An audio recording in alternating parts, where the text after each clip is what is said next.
Bonjour à tous, ici Gabriel Gélina pour le Guide de l'auto. Nous sommes pas loin de Munich, en Bavière, en Allemagne, pour ce premier contact avec la Audi S3 2025. Bon, évidemment, la S3, c'est la version plus performante de la A3 qui a été redessinée pour 2025. Et la S3, évidemment, suit le même courant.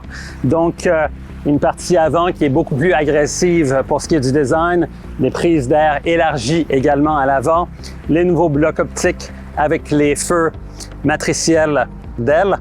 Et aussi, ce que l'on remarque, c'est que cette voiture, sur le plan mécanique, a été grandement modifiée. Le moteur est plus puissant. Le rouage intègre maintenant le torque splitter que l'on a emprunté sur la Audi RS3. La géométrie du train avant a été modifiée, ainsi que la direction. La voiture roule sur des jantes qui sont beaucoup plus grandes, chaussées de pneus de performance qui sont des Bridgestone Potenza. Et les freins ont été améliorés puisqu'on a des disques maintenant de 18 pouces qui sont pincés par des étriers à 2 pistons. Donc, en tout et partout, c'est une voiture qui est beaucoup plus performante pour ce qui est de la puissance, les performances moteurs, mais également pour ce qui est de la dynamique que le modèle antérieur. Alors, nous allons découvrir un peu ce qu'il en retourne avec la nouvelle S3 2025 ici en Allemagne.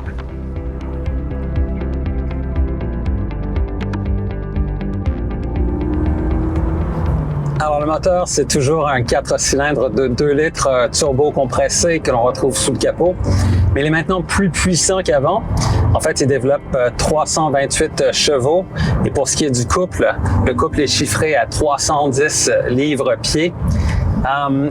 Ce qu'on remarque aussi maintenant sur le plan mécanique, c'est les ingénieurs ont modifié un peu le turbocompresseur qui est en fait préchargé, donc toujours prêt à vous donner comme ça un maximum de puissance instantanément, ou presque.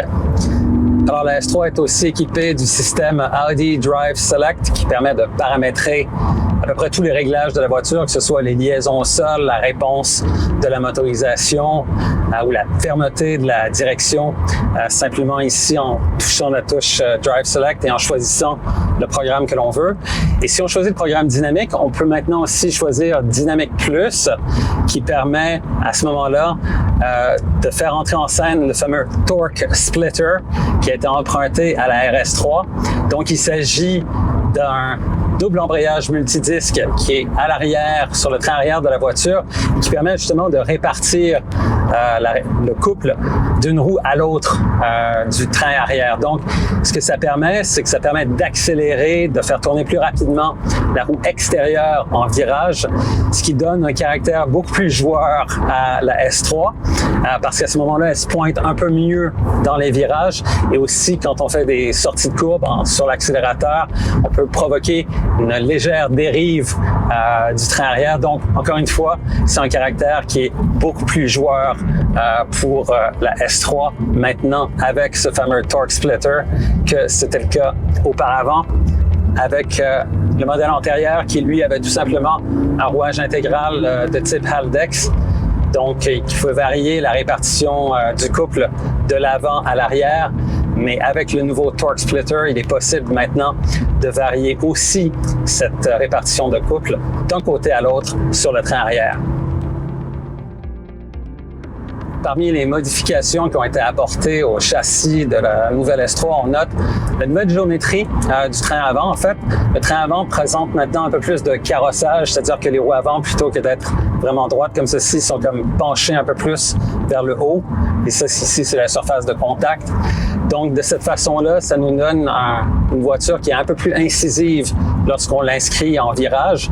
Les ingénieurs ont aussi modifié le rapport de la direction, encore une fois, pour la rendre un petit peu plus rapide, un peu plus ferme aussi.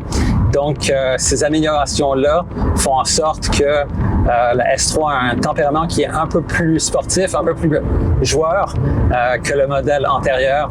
Et ça, c'est une bonne nouvelle. On note aussi, évidemment, les jantes de plus grande dimension, les pneus de performance et surtout les freins aussi de plus grande dimension qui font en sorte que la voiture freine vraiment très efficacement. En ce qui a trait aux performances, le fait que les performances de la S3 sont relevées d'un cran par rapport au modèle antérieur fait en sorte que ça nous fait un petit peu oublier qu'on n'a pas accès malheureusement à la fameuse RS3 au Canada. C'est peut-être ça en fait la mission de cette voiture. Aussi, ce qui est un peu dommage pour nous au Canada, c'est le fait qu'on n'a pas accès à la Audi S3 ou à la Audi A3 dans sa variante Sportback, qui est la variante à 5 portes, presque une familiale en fait, qui est disponible en Europe et sur d'autres marchés. Personnellement, je suis convaincu que cette voiture-là, la A3 ou la S3 Sportback, aurait un franc succès au Canada, mais malheureusement, comme c'est souvent le cas, les Américains n'en veulent pas. Et donc, c'est la raison pour laquelle nous n'avons droit qu'à la berline. Et ça, évidemment, c'est un peu dommage. Alors, en terminant, la Audi S3, c'est véritablement plus une voiture de performance maintenant qu'avec le modèle antérieur.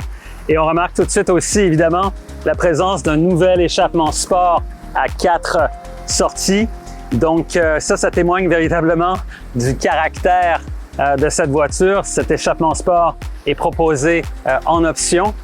Ce qui nous amène à parler des prix et du tarif des options pour la Audi S3. Les prix ne sont pas encore connus, ni le tarif des options. Alors on peut s'attendre évidemment à ce qu'il y ait une majoration de prix par rapport au modèle antérieur, en vertu du fait que la voiture est maintenant beaucoup plus performante, encore une fois, qu'auparavant.